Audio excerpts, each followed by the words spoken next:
Hey everybody, welcome back to our channel. So usually we share with you guys like challenges that we're doing and exercise stuff, and sometimes Lynn's shows you some yummy healthy cooking videos. So inspired by those, I decided that I would talk about some healthy food options or things that you have heard of before, but you're not really sure if it's good. And one of those main things that everybody hears about but is not really keen to eat because it's kind of could be considered a required taste is kimchi. So I'm going to talk about kimchi and how you guys can use it in different ways to make sure that you also get that healthy superfood.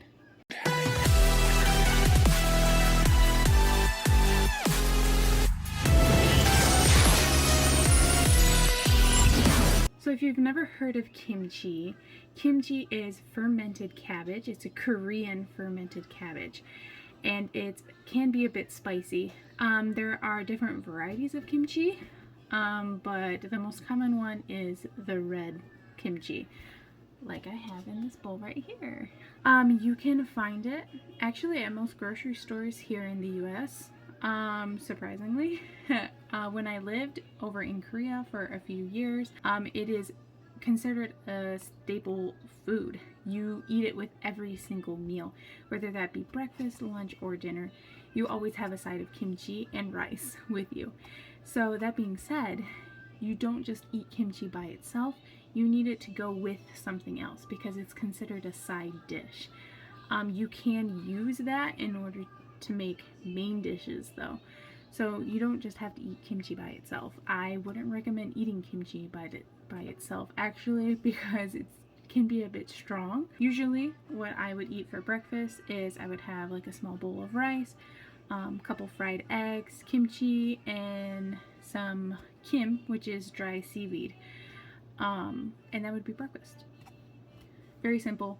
I know kimchi can still be a little foreign here to most people in the US, but it is becoming more well known, just like Korean culture is.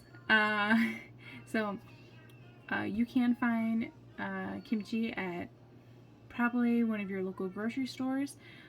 Here we have a grocery store called Kroger, and we can find it at Kroger. It was really surprising to me because before you would have to go to like an Asian market in order to find kimchi. Luckily though, we don't really have to go out to buy kimchi because I have a Korean husband and he just makes kimchi.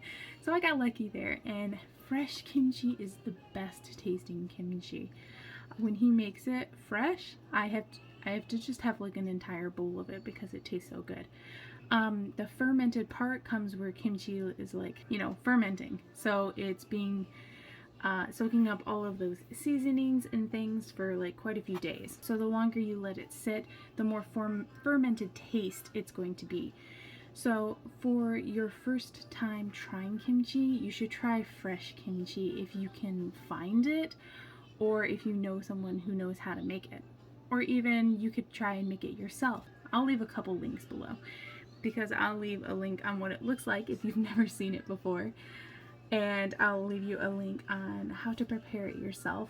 The best recipe I can find, my husband has a secret recipe, I'm not sure what it is, but he doesn't like to share it. Okay, I'm gonna show you guys what kimchi looks like, and I'm going to eat it for you. This kimchi that I have here today is actually one we bought at the store, because my husband works a lot these days, so he doesn't have time to make kimchi, and I never got the opportunity to make kimchi, which makes me really sad. And hopefully I get to do that someday soon. I'm hoping, because I'd like to do that with my kids. Okay, so here is a bowl of kimchi. We just put it in like a plastic container so it's easy for us to grab it and just set it on, grab a few and put it in a bowl and set it on the table, because we usually eat this with every meal. And then I have a small bowl of rice here on the side, because you should not eat kimchi alone. Eat it with something else. Kimchi can be very strong, especially if you are not used to the taste of it. Okay, so that being said, each kimchi can be made a different way, and there's different varieties of kimchi. Like a white kimchi, if you're not into the spice thing, there's something called a white kimchi, and it's still the fermented cabbage, but it doesn't have all the spices in it, and that one's usually easier for a starter. Usually kids start with that, or even parents will take, you know, the regular kimchi and they'll wash off all the red and then just let the kids eat the fermented cabbage. That's a good starter if you're not, you know, big on spice. The spice though is what really kickstarts your metabolism. Most spices do that, so if you can handle the spice, I would recommend doing the spice. So yeah, you just grab your kimchi, grab your rice, and this big part of it like this. And it's good. Rice and egg and with kimchi, that's the best thing. I like to eat that just for snacks, actually. So if you don't want to just eat it like that, there are different ways you can use it. You can put it in soups.